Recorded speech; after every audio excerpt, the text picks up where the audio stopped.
ریاست ہوگی ماں جیسی۔ 6.25 ماہ تقریباً آدھے سال کی بے گناہ اذیت ناک تکلیف دہ جیل کاٹنے کے بعد ماں جیسی ریاست کا تصور تو خواب لگا سراب لگا۔ ارد گرد دیکھا تو 5.5 ماہ سے جیل میں اسیر قوم کی ماں ڈاکٹر یاسمین راشد نظر آئیں، جو خود ایک طرف کینسر جیسے موذی مرض سے لڑ رہی تھیں اور دوسری طرف کووڈ کے زمانے میں پاکستانی قوم کو اس موذی وبا سے بچانے کے لیے دن رات ایک کر رہی تھیں۔ اس قوم کی مسیحا آج بغاوت اور دہشت گردی جیسے مقدمات میں 73 سال کی عمر میں جیل کاٹ رہی ہے۔ ماں جیسی ریاست کا تصور تو خواب لگا سراب لگا جب میں نے 64 سالہ روبینہ جمیل کو دل کے عارضے اور شوگر میں مبتلا ہونے کے باوجود 4.5 ماہ سے جیل کاٹتے دیکھا۔ ایک قابل محب وطن اور فرض شناس جنرل کی بیوی، بذات خود ایک ذہین پارلیمنٹیرین، عظیم سیاسی رہنما، اپوزیشن کے فوج پر اٹھائے سوالوں کا اسمبلی میں بہترین اور منہ توڑ جواب دینے والی، سلجھی ہوئی، سنجیدہ اور دھیمی خاتون آج بے گناہ جیل کی اذیتیں برداشت کر رہی ہیں۔ ماں جیسی ریاست کا تصور تو خواب لگا سراب لگا جب میں نے دنیا کی جانی مانی فیشن ڈیزائنر، باہر سے تعلیم حاصل کر کے اپنے پاکستان کی خدمت کے جذبے سے یہاں کاروبار بنانے والی، سینکڑوں بے روزگاروں کے روزگار کا بندوبست کرنے والی، ملک کو زر مبادلہ اور ٹیکس کی مد میں بے تحاشا آمدن دینے والی پیاری سی خدیجہ شاہ کو بھی کرمنلز کے ساتھ جیل میں قید دیکھا۔ انہیں ایک لائن میں اس طرح ایکسپلین کیا جا سکتا ہے کہ the one with beautiful heart, in fact, heart of gold۔ ظلم تو یہ ہے کہ پچھلے 5.5 ماہ سے اپنی 5 سالہ بیٹی کو گلے لگانے کے لیے تڑپ رہی ہیں۔ وہ چھوٹی گڑیا اپنی ماں سے سوال کرتی ہے، Are you in jail? Are you under arrest? When will you come back home? Why are you not coming with us? Why do you come in this prison van? اور ہر سوال کے جواب میں خدیجہ نفی میں سر ہلا کر کہتی ہے 4 more days۔ پتہ نہیں آزمائش، اذیت، جدائی کے یہ 4 more days کب ختم ہوں گے۔ ان کے دونوں بیٹے حیران نظروں سے ماں کو جیل کی سلاخوں کے پیچھے تکتے رہتے ہیں۔ ان معصوم بچوں کے ذہن پر یہ سب خدا جانے کیا اثر ڈالے گا۔ ان کے ماں باپ تو ملک کی اکانومی ٹھیک کرنے میں مصروف تھے اور اب جیل اور عدالتوں کے چکروں میں مصروف ہو گئے ہیں۔ بھائی بہن بہنوئی کبھی وکیلوں سے ملتے ہیں، کبھی پیشیوں پر لاہور ہائی کورٹ، ATC یا سیشن کورٹ کے چکر کاٹتے ہیں، کبھی بچے دیکھتے ہیں، کبھی گھر کا انتظام، کبھی فیکٹری اور کبھی کاروبار کی فکر میں مبتلا۔ ماں جیسی ریاست کا تصور تو تب خواب لگا سراب لگا جب عائشہ علی بھٹا، جس نے پچھلے 3 سال صرف اپنی ماں کی خدمت میں گزارے اور 1 سال پہلے اپنی عزیز از جان ماں کو کھو دیا، اس کے بعد والد ایک موذی ٹیومر میں مبتلا ہو گئے، وہ والد محترم کی خدمت اور علاج میں مصروف تھیں کہ پچھلے 3 ماہ سے قید و بند کی صعوبتیں برداشت کر رہی ہیں۔ اسی غم میں نڈھال ہیں کہ نہ باپ کی کوئی خبر اور نہ ماں کی پہلی برسی پر ان کی قبر کا دیدار۔ بھائی روز بروز کے پولیس ریڈ سے تنگ آ کر گھر چھوڑ کر الگ ہو گئے، کیونکہ ان کو لگا کہ نہ گھر محفوظ ہے نہ گھر والے۔ اس طرح ایک ہنستا بستا گھر ویران ہو گیا اور سب کو ہنسانے والی، سب کا خیال رکھنے والی، غم گسار، سب کو جوڑ کر رکھنے والی عائشہ آج جیل میں ہے۔ نہ رات کا آرام ہے نہ دن کا سکون۔ ماں جیسی ریاست کا تصور تو خواب لگا سراب لگا جب طیبہ راجہ کو دیکھا، جو خود پولیس گردی کا شکار رہی ہے، 6 ماہ سے زائد قید میں مقید ہے۔ طیبہ راجہ گھر کا بیٹا بھی ہے، گھر کی سرپرست بھی، گھر کی کفیل بھی اور ماں کی آنکھ کا تارا اور سہارا بھی۔ ایک خوددار بیٹی جس نے اپنی ماں، بہن بھائیوں کی ہر ضرورت کا خیال رکھا، گھر میں کبھی کوئی کمی نہ آنے دی۔ سوچئے گا ضرور کہ اس کے خاندان، ماں، بہن، بھائیوں کا کیا قصور ہے۔ طیبہ کی وکالت کرنے والی خدیجہ صدیقی قابل فخر ہیں۔ انہوں نے ان کی وکالت کا ذمہ لیا اور اسے بخوبی نبھا رہی ہیں۔ ماں جیسی ریاست کا تصور تب خواب لگا سراب لگا جب روحینہ خان کو دیکھا، جو 3 سال کی بیٹی کی ماں بھی ہیں۔ ان کو 4.5 ماہ سے اپنی اولاد کے لیے سسکتے بلکتے دیکھا۔ ان کی اپنی والدہ محترمہ ملک سے باہر ہیں اور گھر کا نظم و نسق کبھی 12 سالہ بیٹی اور کبھی 17 سالہ بیٹا سنبھالتے ہیں۔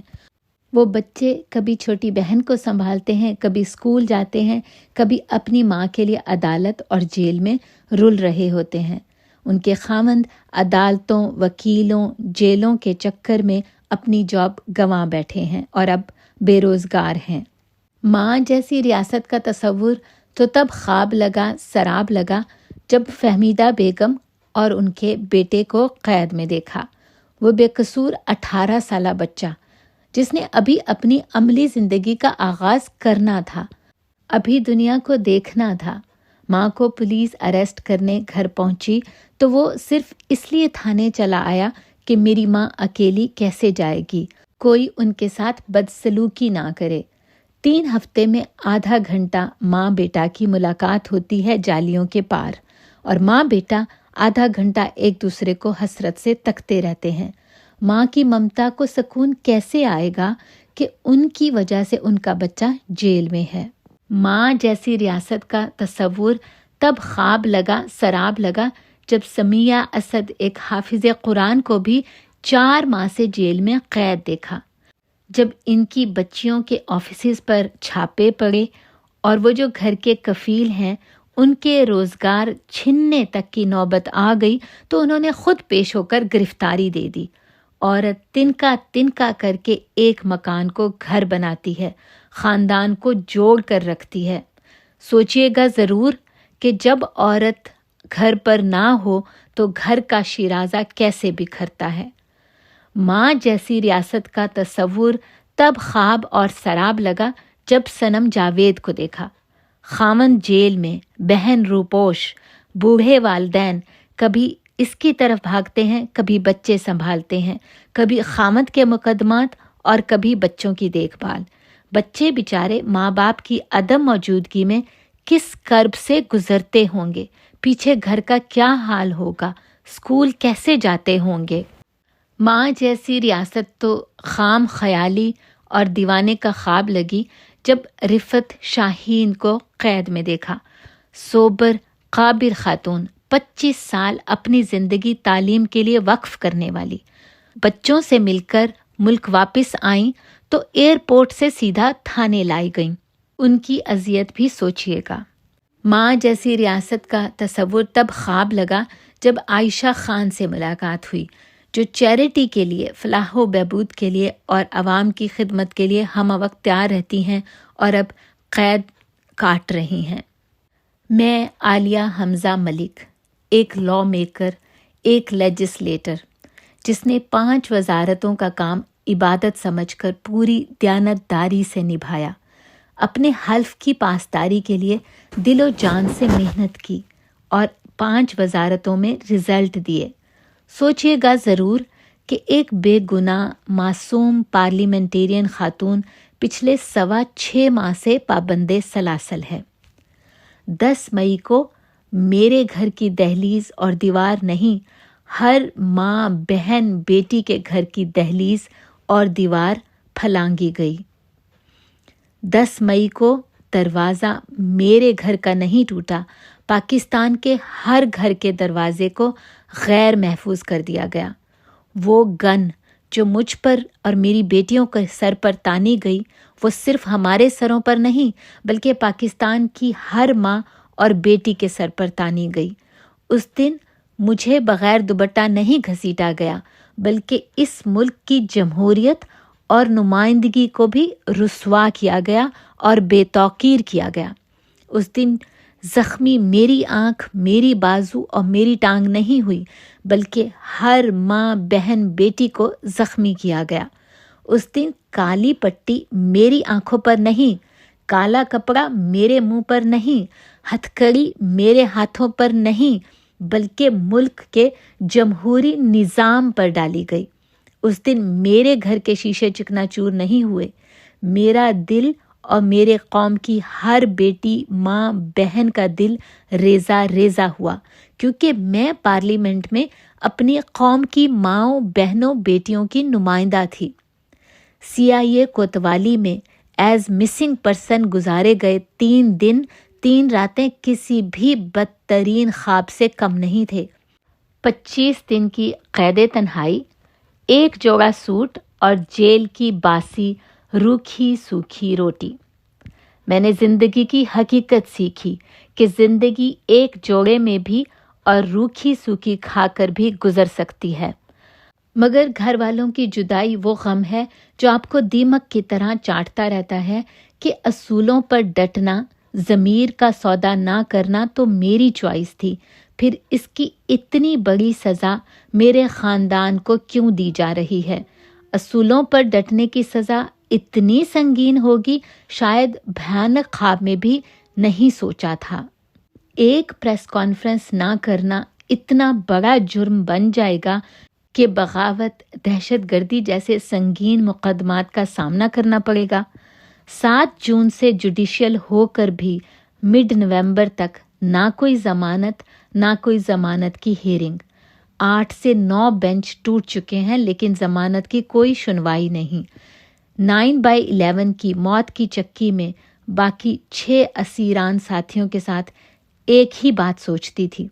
ایک تنگ، تاریک، بدبودار اور غلیظ موت کی چکی میں مجھے ایک خاتون سیاستدان کو رکھ کر بہت سخت سٹینڈرڈ سیٹ کر دیا گیا ہے باقی سیاستدانوں کے لیے، کیونکہ آنے والے وقت میں جب یہی سلوک دوسری سیاسی جماعتوں کے نمائندوں کے ساتھ ہوگا تو کوئی یہ نہیں کہہ سکے گا کتنے بے غیرت ہو تم، کوئی یہ بھی نہیں کہہ سکے گا میری نظروں کے سامنے میری بیٹی کو گرفتار کر لیا گیا، کیونکہ یہ سب کچھ میرے یعنی قوم کی بیٹی کے ساتھ بیت چکا ہے، اور دوسرے جمہوریت پسند اس پر مجرمانہ طور پر خاموش ہیں، یہ جانتے بوجھتے کہ اس وشیس سائیکل کا خاتمہ ہونا چاہیے، یہ جانتے بوجھتے کہ میں بالکل بے گناہ ہوں اور یہاں موجود باقی خواتین بھی بے گناہ ہیں، یہ جانتے ہوئے کہ میں کیا کوئی بھی قیدی عورت جنا ہاؤس کے اندر نہیں گئی، اگر اندر نہیں گئی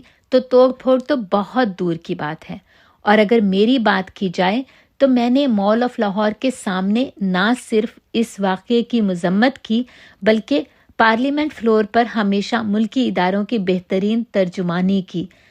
آخر میں صرف اتنا ہے، یہ سب خواتین معصوم اور بے گناہ ہیں، سب سے بڑھ کر یہ اس ملک و قوم کی آپ سب کی بہنیں، بیٹیاں اور مائیں ہیں۔